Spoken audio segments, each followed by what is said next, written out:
Good morning, everyone, and welcome to another American Scouser TV's pre-match show. So we will get right to it here. We have a lot to cover. We apologize for a couple minutes late here this morning. We had to make sure and get some coffee. I am on the East Coast, so at least it is 6:50 my time. Gordo, you are Central Time Zone, so you are just one more hour behind on Yeah, my schedule, right? not that's not too bad. It's obvious we don't see anybody from the West Coast out here. I don't blame them. My joke is always when we get West Coast people, when Kazi shows up for these, my assumption is purely that he has not gone to sleep yet. So I figure if you show up for one of these morning shows, the odds are that you are either still drunk from the night before or you barely slept. I will say I went out yesterday afternoon, little Black Friday, watched that stupid NFL game that was on in the middle of the afternoon, Yep. some basketball, some hockey, few pops in the afternoon, fell asleep and like slept in shifts. So I could have Mhm. prepared for this show at about 3:15. But then about 4:45 decided to go back into a deep sleep, which was not good for the 5:30 buzz. Needless to say, I did not get out of the bed at 5:30, and the wife disliked me more at 5:30 this morning than, well, most days. But the days do end in Y, so she'll find a reason to dislike me more by the end of this page. But we got a lot to talk about today. Obviously, before we get to that, gotta ask it: did the Ducks survive Thanksgiving? Uh, well, I have four that I have to call before spring. So two of them did not. So I got two more remaining from now until maybe about March. So Well, as we talk, like we're gonna have to see what happens with the. yeah, I know you're a superstitious guy, so you might be one of those people out there buying new ducks, yeah, so that you every have an opportunity to let a few of them succumb to their masses. So as always, if you are watching us and this is your first time in, please subscribe the channel if you're watching us on YouTube. Share a comment if you are on Facebook or X. Bring other viewers on, and of course, get your comments in, and we'll read them on the air. Like Sadhu, who says, "Good day, Galley. Peace." It is such a good day when you're here commenting, and the fact that you are up with us this early in the morning makes me know that either you're on the West Coast and haven't gone to sleep yet, or you're a glutton for punishment like the rest of us. So let's get at it. Take a look here. Lineups are out. I have to admit, I'm not all that surprised. Listen to your guys' morning coffee show with yourself and John on, I think it was Wednesday Mhm. before the holiday. Um, and I think we pretty much all kind of called a variation of this side in some way, shape, or form. Maybe with the big surprise on the Liverpool side being that Simicast gets to start at left back. Um, it's a little scary from a defending standpoint, but um, what are your thoughts? Let's start on the left-hand side. Jota Jones Simicast. Yeah, I think Gordo, we go. were talking about this on Wednesday and said, if Simicast does start on the left side, we're probably going to start Jota on the left as well, because Walker is such a pace, he's such a menace, and you need somebody a little bit more experienced to get back and help because he's got his hands full on that left hand side with Kyle Walker coming up, and obviously Foden loves to run between the lines, and they kind of do a similar thing as us where their players kind of intermix and they can be in the center for 2 minutes and then go wide and pull, drag one or two defenders out if somebody's not paying attention. So he's definitely got his hands full, a little nervous. I think everybody that woke up and saw this might be a little bit nervous, but I think, this is one of those fixtures that's so important to us that I don't know if we could see a lineup and feel 100% comfortable, especially at this early in the morning. Jamie jumps in. Good morning, Jamie. As always, Diaz off the bench will be big. I agree. I agree with this wholeheartedly. We'll get to the subs a little bit later. I think this is an interesting take from Saidu. He knows I disagree with him. With Doku and Foden, I'm not happy seeing the overrated Jones and Matip, who can't run and not that strong. Saidu, you know I love you. But I feel like making a read like the overrated Jones and the words can't run basically was like saying the Candyman 5 times and Kazi just showed up. Because I Sadu, I love you, and you are honestly our first and probably most loyal listener of all of our programs, and we appreciate you. Um, but calling Jones overrated when arguably we are getting the best midfielder, all around midfielder at the club right now is Curtis Jones. Maybe Soboslai has the upside. Maybe Gravenberch is the Rolls Royce that we all see in bits and bots. But let me tell you right now, Curtis Jones being back is what gives me the most confidence. And to me, it's the reason the manager went and started Simicast for his ability to go forward, because he knows Jones will track back and do the job. And I don't know that he has the faith in any of the other eights on that side tracking back and doing the job to help Simicast and Jota going forward. So, Kazi, good morning. I don't know if you've gone to bed. I assumed you haven't. Early, innit? It is early. So talk to me about your take when you saw this lineup. We pretty much hit it on the morning shows this week.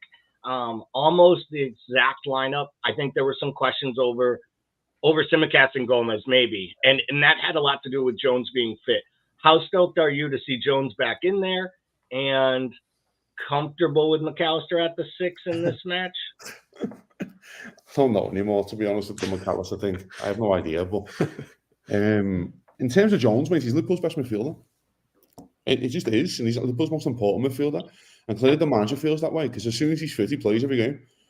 So it's not a conversation anymore.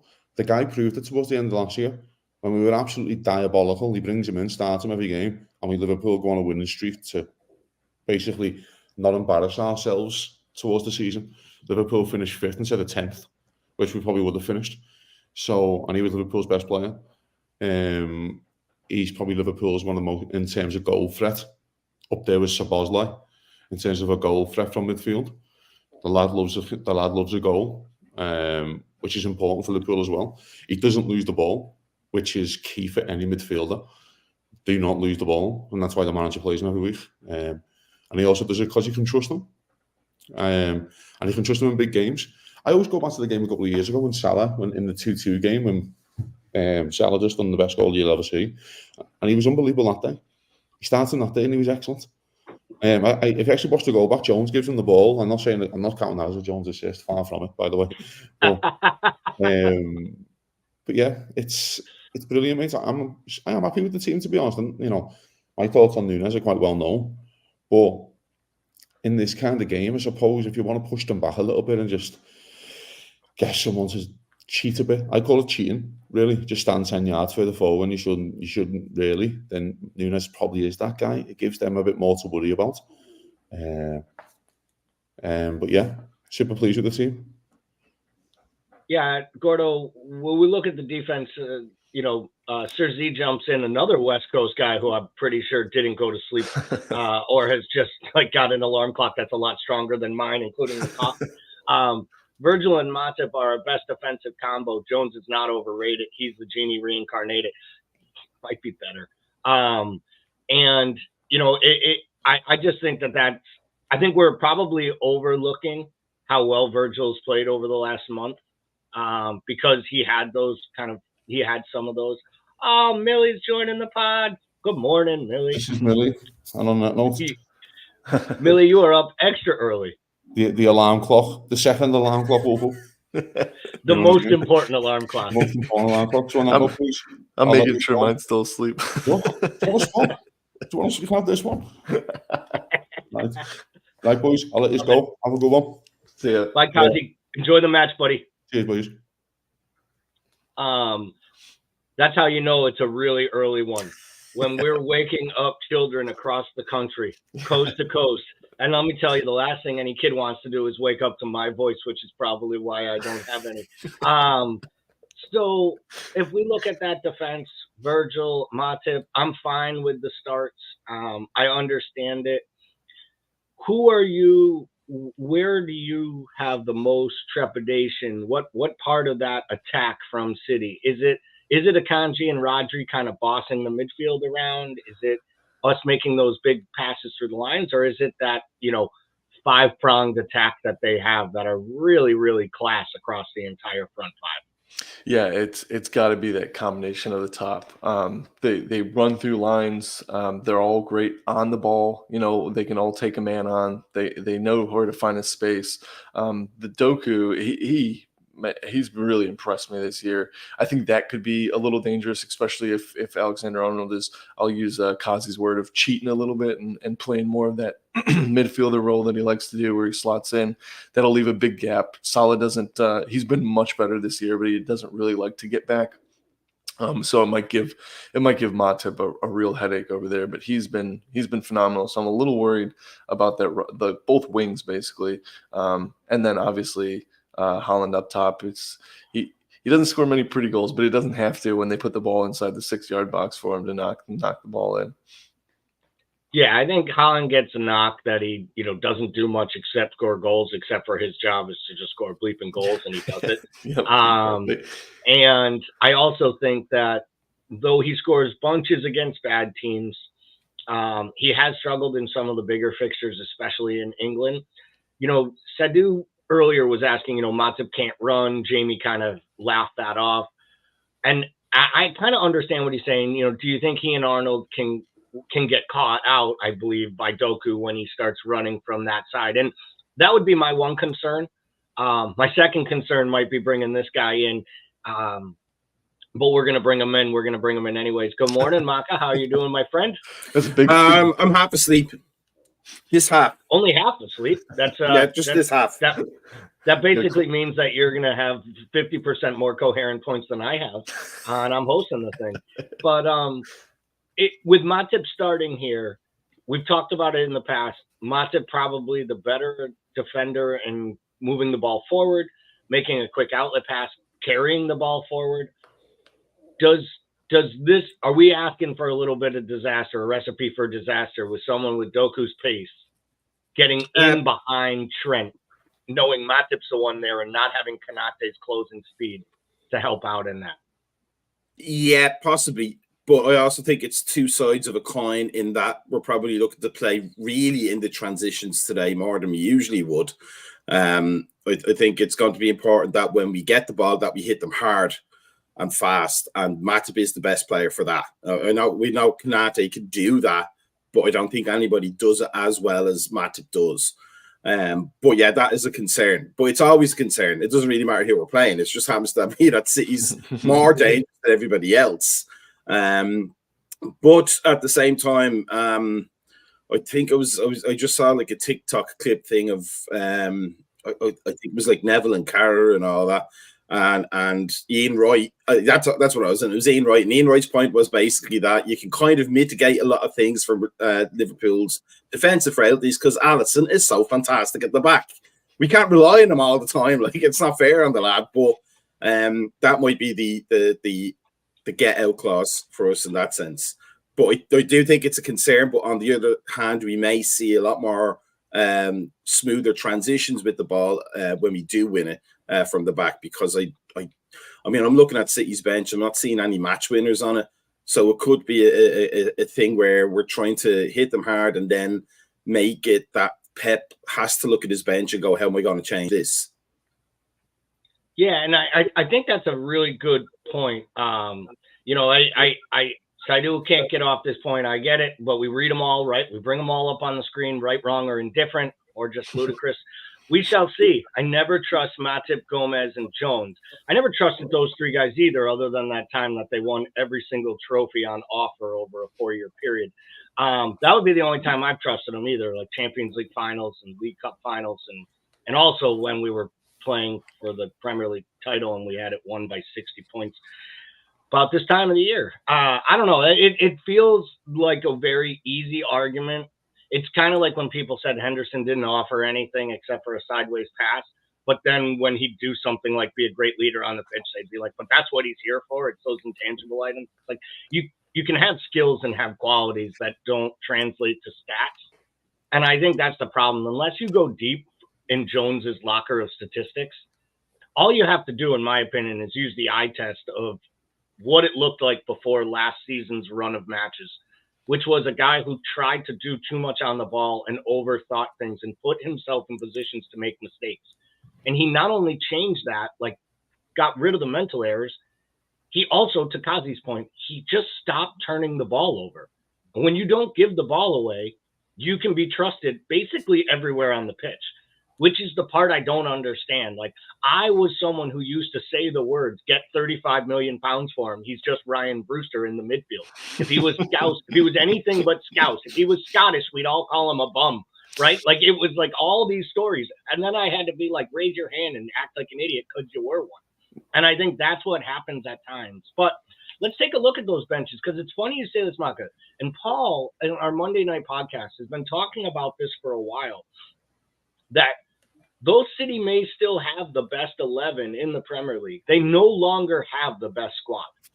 And it's not even close. I mean, they have guys like Oscar Bob and Sergio Gomez. And I want you to know, I want Oscar Bob to be an absolute star to just play for another club. Because when you have a name like Oscar Bob, that's like, just, you have to play him. Why isn't he not? Why is he not in the starting lineup? Every match. Yes. He sounds like a hairstyle. He does sound like a hairstyle. I'm going to get the Oscar Bob today. That's the question. Do I want the Rico Lewis or the Oscar Bob? Like, I have to walk in, and that's where the lady gives me both magazines, and I let her know. It's like, I want this Oscar Bob with a little Rico Lewis blended in the back, right? So, you know what's funny? Nobody wants Calvin Phillips' hairstyle. That is absolutely fact. No, that's not true. I'd love any hairstyle. I would take any hairstyle right now. First of all, no, you wouldn't, because you would turn down Antonio Conte's Lego helmet. I know you would. You would not take that Miguel Arteta Lego head. But when we look at this, outside of Guardiola, there really isn't a player here. And John Stones, when he is fit, is part of their best 11, that's for sure. But outside of Guardiola, there isn't a player here that is actually fighting to push their way into that best 11. And in my opinion, never will. And I think that's where you look at our bench: Gakpo, Diaz, Elliott, Gravenberch, even Endo, Konate. That is a really, really strong bench. We've talked about this before. This is a bench that's still, the hologram that is Thiago might someday put his name back on. You really do realize how much deeper and strong when Bastic is ready and Robertson's back. Like, it's going to be some tough decisions. So as this match unfolds today, who specifically from this bench do you see coming on, and what type of an impact do you expect them to add into the mix?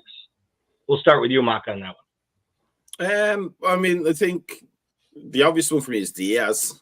I just think, like, after everything that's gone on with him, now you can just think about the game. You can just think about playing now. So we might see like we said it before, you might see a more aggressive, like Diaz 2.0 now. He's had his trauma. He's on his hero's journey. He's had his trauma, and now he's suddenly found the red and blue suit and the red cape, and he's figured out how to fly. Unfortunately, he can't. So, I'm only kidding. He's at the top of the building, and it's not looking good for him right now. But no, I think Diaz could do it, and Gakpo could do it. The fact that we have Konate on the bench is a good thing as well. If we talk about Matip, he's a more than able replacement. And should we need something different, you'd even trust Kwanzaa at this point. He's been so good. But I think if we need goals, Diaz and Gakpo. If we need to solidify the midfield and get something a bit more from, we have Gravenberch to do that. We have Elliott to do that.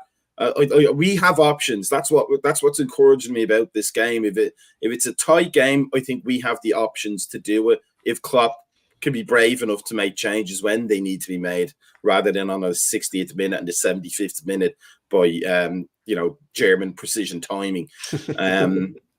But as I said, I can't see it from City. I mean, they can shore up their defence if they need. If they have a 1-0 lead with 15 minutes to go, I'm sure they have enough there to close out the game. But if they need goals, I don't see, maybe Calvin Phillips, if people don't push his confidence by laughing at his hairstyle as he's running down the wing. But we have game changers on both ends of the pitch and in the middle. And in goal if needed. I trust Kelleher. Like, he's not as good as Becker, but I'd still trust him to do a job. I'm not seeing like where Pep's going to have his magic. Like, you know, let's turn to the bench and put 67 million worth of subs on in 2 substitutions. These are the third team. This is how good we are. They don't have that right now. I think you're right. Like, they potentially have the best 11. After that, it's a straight drop off, I think. Yeah, it's a big drop off. Never a drop off when we bring in an alternate person here, or a drop off when we bring in the leader of this whole crew. So, good morning. Good morning, gentlemen. It's way too darn early, like Mecca says. Still Friday, isn't it? Thursday. Friday. It is too early. As we were talking about, we had Kazi on. He had clearly not gone to sleep, and somehow we woke Millie up having this programming. So he had to jump off because we had a visitor at, only 4:15 in the morning. So as Kazi said, the second alarm clock got herself up this morning. But we've had some great discussion here so far, talking about both the starting 11.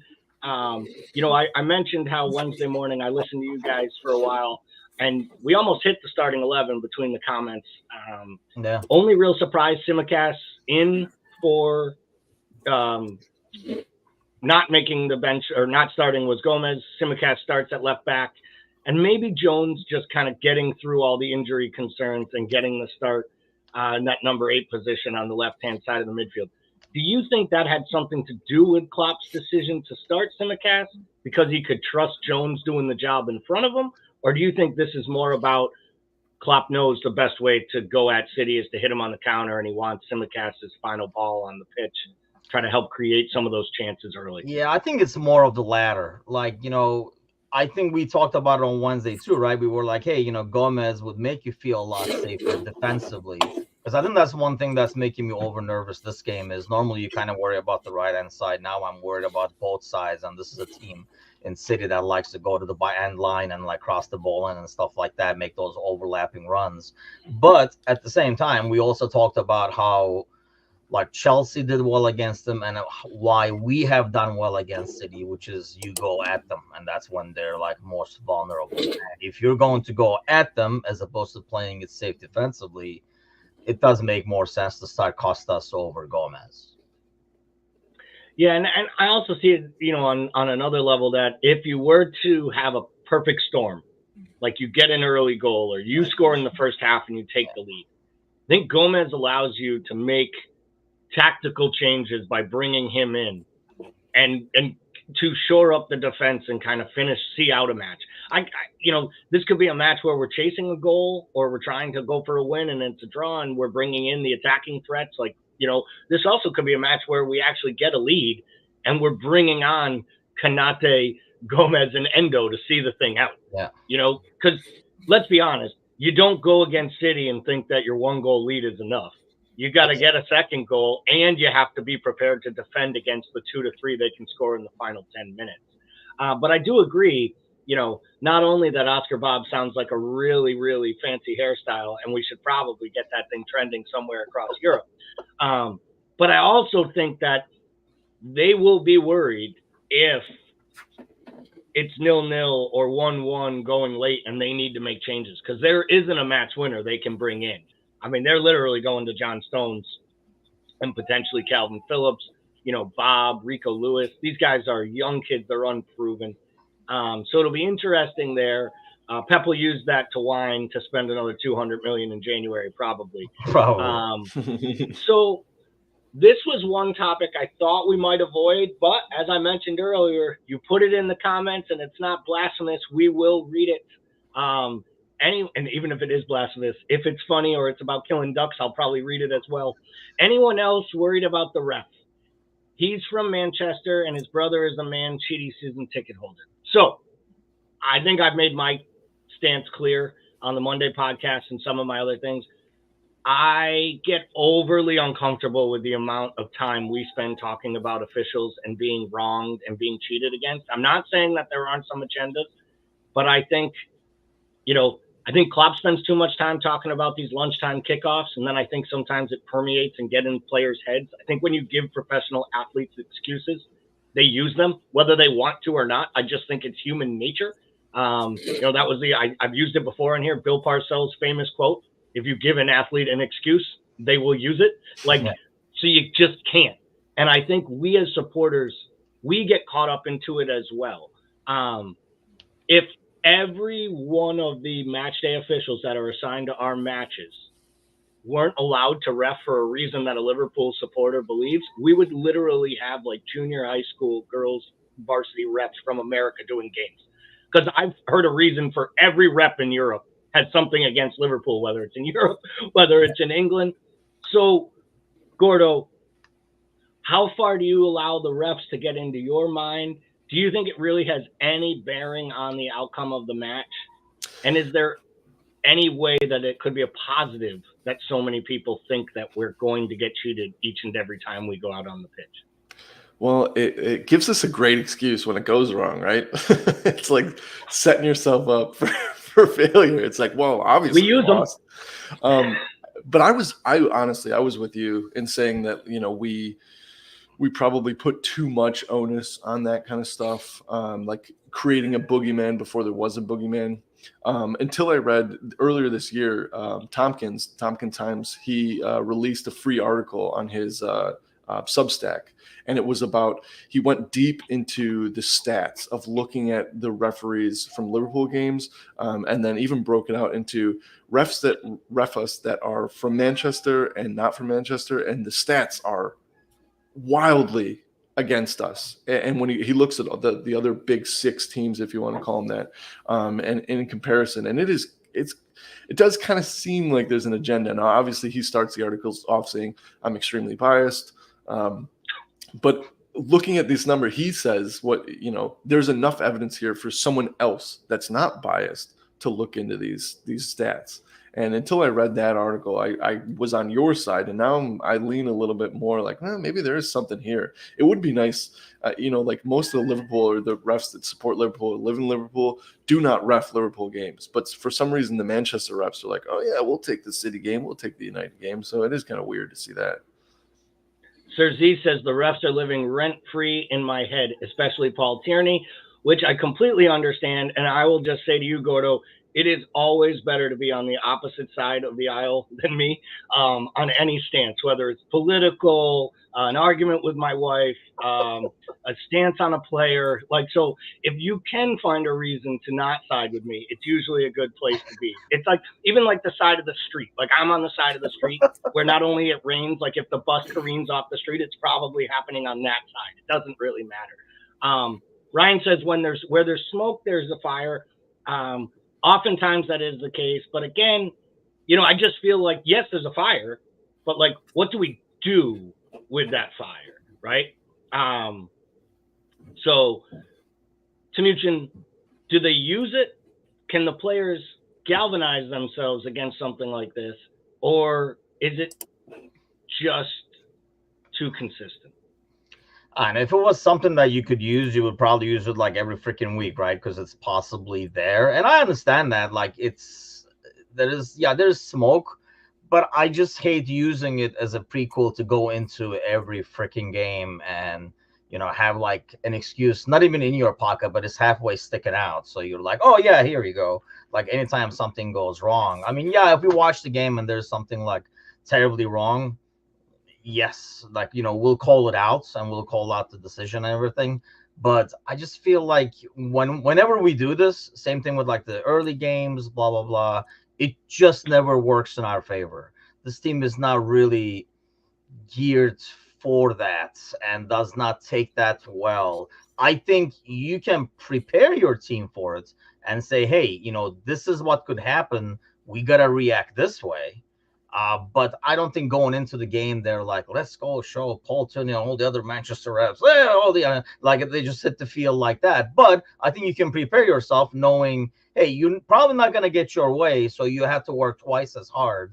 And this is a team and club system is built on working hard kind of a thing. Maybe you can use it that way, but I'd rather not talk about the ref I mean, I'd rather not talk about it after the game either, mind you. But if we're gonna talk about the ref, I'd rather do it after than before, and just say, yeah, like Gordon was saying, like create this boogeyman might not even be there. Let's just see what happens first, and then we'll talk about it. And I do get it. I understand that, but I think to Ryan's point, honestly, he says, honestly, I just think the refereeing across the board is terrible. And I think that's my bigger point, is that I do believe, I think Wolves can actually feel like they've been so much more hard done by having 2 last-minute penalties taken away from them that the league came back and said were penalties, 2 awarded that weren't penalties, and it's cost them 8 total points in the standings. That's worse than what happened to us at Spurs. But we'll hang on that all year long because we feel like we're in a title race. And I get it. And to Dave Leslie's point, you're brutal, Gally, but it's also a mind thing. But I think Klopp is not as whiny as before. These Reds are businessmen, and they'll handle it. I didn't say they wouldn't handle it. I understand why Jurgen Klopp does it. I just think that there are times where it goes too far and it gets into the dressing room. I think a player we've talked about this before, a player likes to see their manager have their back on the pitch when a bad call is made.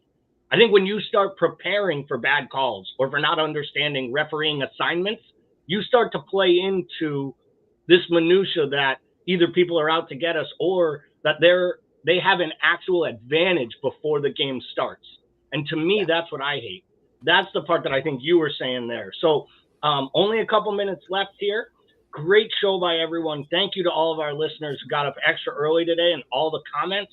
This was awesome, especially the ones taking shots at me. But I need a score prediction, and tell me the player you're most excited to see, either for them, for us, kind of the matchup within the game that you're excited about. Maka, we'll start with you, buddy. I'm going to go with 3-1 Liverpool, and I think Núñez will be the one that looks the best out. Not looks the best, but surprises City the most by how dangerous he is, which means he's going to put all of those shots in that he usually misses. And Gordo, what about you, buddy? I'm thinking Jota on the left side. There's something about, Diaz is starting to fire for both club and country, and he gets the nod over him. And there's just something brewing over there, and I hope that it carries over. So I'm going to say I think we're good with 2-2. I think we'd all be happy at the beginning of the season, week 13, 2-2 versus City away from home. I think everybody would be happy. So let's go with that. Timuchin, what do you got for us here on the you going to give us the Timuchin special, or are you giving me some draw? No, it looks like Mecca already took that, but no, I'm going to save the duck. I'm going to go with a 2-2 as well. I'm thinking Mo. That's the last guy left up top. I guess I'll pick him, but I'm thinking Mo. This is his game, right? I mean, this is where he likes to shine. So I go with Mo. I think he does make something happen. And I agree, we would probably be happy with 2-2. But yeah, it's goddamn too early to be this nervous, as my doctor would agree. So I'll take the 2-2, I guess. Yeah. Yeah. So I'm gonna change it up. I said 2-2 earlier in the week on Monday. I don't know if it's the giddiness, the lack of sleep, getting up extra early, or what the thing is. People insulting me in the chat. All things considered, I'm gonna go 2-1 good guys, and I'm gonna say it is basically a storybook ending. Diaz scores the winner in stoppage time, runs off the pitch, pointing to the skies. His dad's in the stadium. They were there for Thanksgiving. The club did right, flying them back with him from Colombia. I thought that was a great gesture to have him there for the holidays.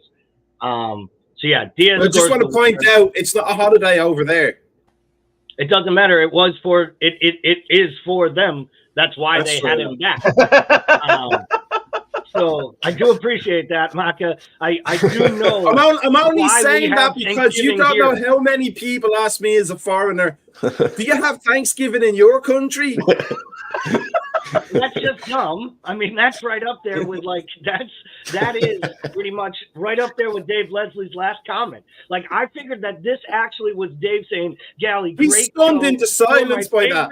You are my favorite host on the entire channel. I'm going to subscribe and get all my friends to subscribe. Okay, it was probably this one, and then he hit enter twice. I can have my own, I'm going to have my cake, my cup. I'm going to eat it too. I'm going to have Thanksgiving in Ireland. I'm going to throw a big old, Thanksgiving party. We're going to run it right down Causeway. It's going to be outstanding. How many disallowed goals do you think? For everybody that joined this morning, we have 3 minutes left to go get yourself some coffee, and hopefully your stream on Peacock won't take as long to load up as mine does some morning. I might get there in the 5th minute of this damn match. But as always, we really appreciate this. Was a great pre-match show. All the interaction, the comments, the likes, the subscriptions. If you are on our YouTube page, go give it a subscribe, smash that subscribe button, share it with friends. Come back as soon as the final whistle blows. I think Maka, you got the post-match duties today. Is that right? Yeah. All right. We will. Maka will be doing whatever that is. Hopefully it will be every cleaned up Thursday by night. then. And we will be back. We will be back. We will be on air following the final whistle, hopefully to talk about my prediction being right and all these wimpy draws being erroneously incorrect. So for everyone here at American Scouser, thank you for joining. Enjoy the match. We'll be back post-match. Have a great day, everyone. Thanks, guys.